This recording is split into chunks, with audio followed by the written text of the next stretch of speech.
Thank you, sir. Senator Markey. Thank you, Mr. Chairman, very much. Mr.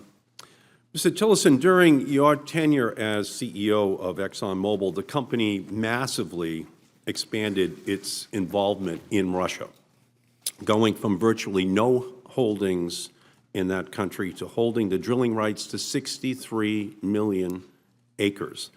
That is an area inside of Russia that is the size of Wyoming and almost 5 times the amount of holdings Exxon has here in the United States. As CEO of Exxon, you vocally opposed the Russian sanctions that have been put in place, which hamper Exxon's ability to drill there. Now, in recent weeks, we have learned about the incredibly disturbing extent to which Russia has sought to weaken our nation, from its efforts to undermine the election to yesterday's news that it has compromising personal and financial information about the President-elect. Now, I am sure that I am not alone in saying that I believe that these allegations, if true, demand more and stronger sanctions against Russia. Now, just this morning, Donald Trump said that he thinks that the Russians did hack our American election.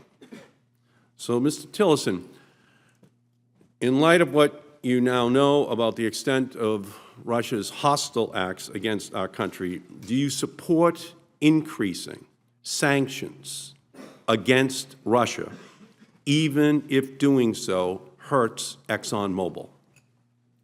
Well, Senator, if confirmed in consultation with the President, and I'm sure what will be an interagency decision around imposing additional sanctions on Russia, there will be no space between me and the President of the administration in those decisions.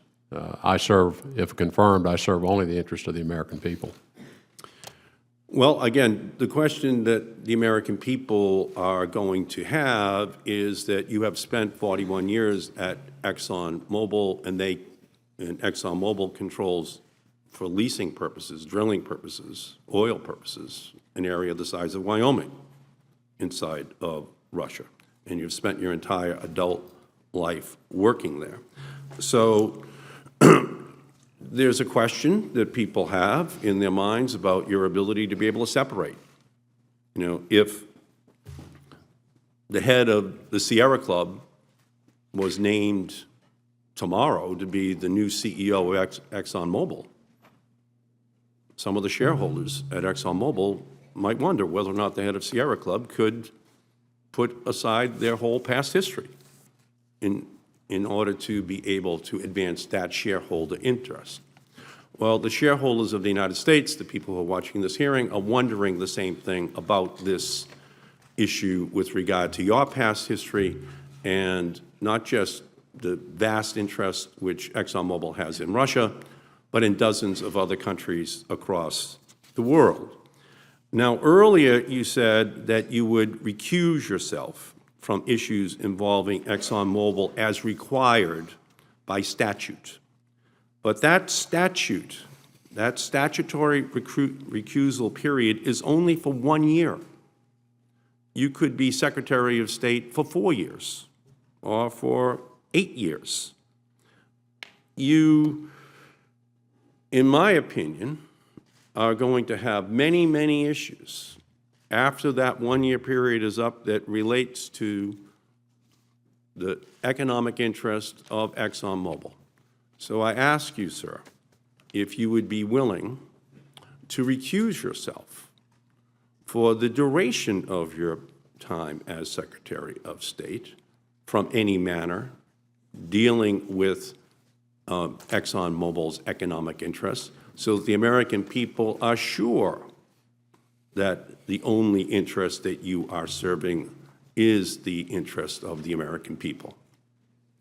Senator, as I indicated earlier, I will honor, obviously, the statutory recusal period, and then after that, any matter that might involve ExxonMobil or has the appearance that it could lead to some type of conflict, I will seek the guidance of the Ethics Council review by them, and if it is the view that it would be proper for me to recuse, I'll honor that.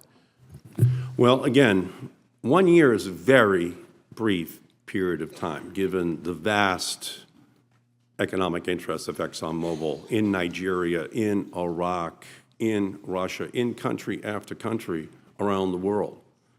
I think, Mr. Tillerson, it would be far better for you just to say that for the duration of your time as Secretary, that you will not allow for your own personal involvement to be a part of any decision about anything that affects ExxonMobil anywhere in the world. I think the American people would feel much more comforted if you would, in fact, make that commitment to them.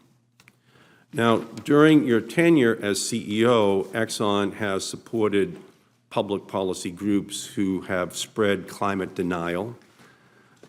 Senator Kaine dealt with that issue, and also opposed clean energy, including, for example, financial support in 2015 for the American Legislative Exchange Council and the Manhattan Institute, two groups which are climate deniers. In 2016, when the Attorney General of Massachusetts asked Exxon for information on the company's climate activities under Massachusetts consumer and financial protection laws, Exxon sued the state of Massachusetts, the Attorney General of Massachusetts, and other public policy groups that have been critical of Exxon.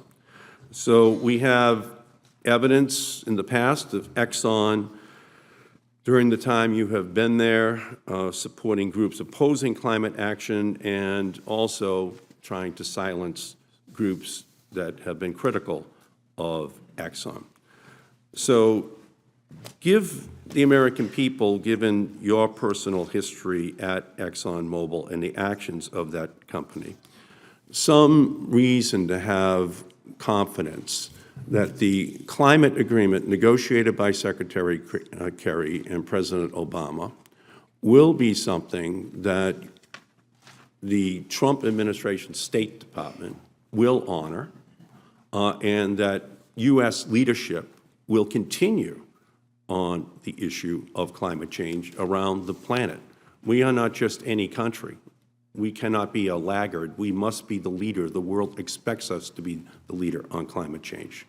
Please give us those assurances that you will guarantee that the State Department will be the leader, as it has been, in advancing a climate agenda for our country. Well, if confirmed, Senator, I'm sure that there will be opportunity, and I know the President-elect will want the opportunity to do a fulsome review of our policies around engagement on climate issues through global accords, global agreements. And as I indicated, I feel free to express my views to him around those. I also know that the President, as part of his priority in campaigning, was America first. And so there is important considerations as we commit to such accords, and as those accords are executed over time, are there any elements of that put America at a disadvantage? Do you believe that it should be a priority of the United States to work with other countries in the world to find climate change solutions to that problem? I think it's important for America to remain engaged in those discussions so that we are at the table expressing a view and understanding what the impacts may be on the American people and American competitiveness. Do you commit to ensure that no employee of the State Department is influenced to take action because it would be favorable to business interests associated with the President-elect or his family? If I understood the question, yes. All right. The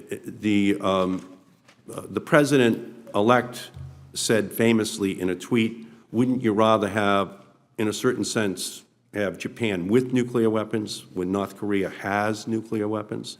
And the President-elect has also said that he would be open to South Korea and Saudi Arabia acquiring nuclear weapons. Senator Nunn, who introduced you, has previously described these comments as dangerously off base and stated that Mr. Trump's suggestion would make American families less safe. Do you disagree with the President-elect that it wouldn't be a bad thing for us if Japan and South Korea and Saudi Arabia acquired nuclear weapons?